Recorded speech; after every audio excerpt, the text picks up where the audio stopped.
যারা পরিবহনে কাজ করেন বা পরিবহনে যাতায়াত করেন, গাড়িতে যাতায়াত করেন, আমি তাদেরকে বলতেছি ভাই, আপনাদের বুদ্ধির প্রশংসা করি, কিন্তু আপনারা মাঝে মাঝে এমন কাজ করেন, যাত্রীদের মনে করেন যে পুরো হয়রানি করে ছাড়েন, উত্তপ্ত করে ছাড়েন। এটা আশা করি না ভাই আপনাদের সাথে।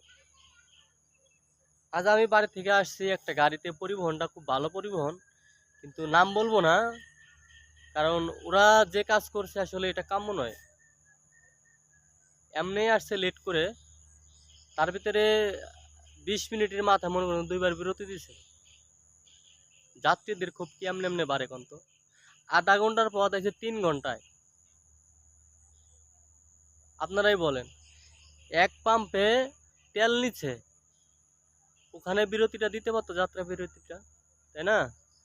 তো ওখানে যাত্রা বিরতি না দিয়ে 20 মিনিটের মাথায় আবার 15 মিনিট যাত্রা বিরতি দিছে। এটা কোন ধরনের বুদ্ধি? আর কেমন ড্রাইভার, কেমন কন্ট্রাক্টর, আপনারাই বলেন। 15 মিনিট তেল নিতে নিছে, আবার 20 মিনিটের মধ্যে আবার 15 মিনিট যাত্রা বিরতি দিছে।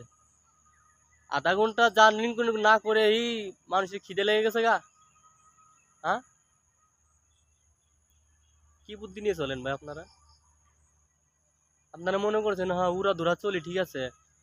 হ্যাঁ, আধা ঘন্টা এক জায়গায় বইলাম আর আধা ঘন্টায় মনে করেন যে পদ্মা পার করে লাই দিলাম। ব্যাপারটা এমন না ভাই, সময়ের কাজ সময় করেন। মানুষকে হুদাহুদি মনে করেন যে বিরক্ত করেন না। আপনাদেরকে ড্রাইভারদের অনেক পছন্দ করি, অনেক ভালোবাসি, আপনারা এটা বজায় রাখবেন।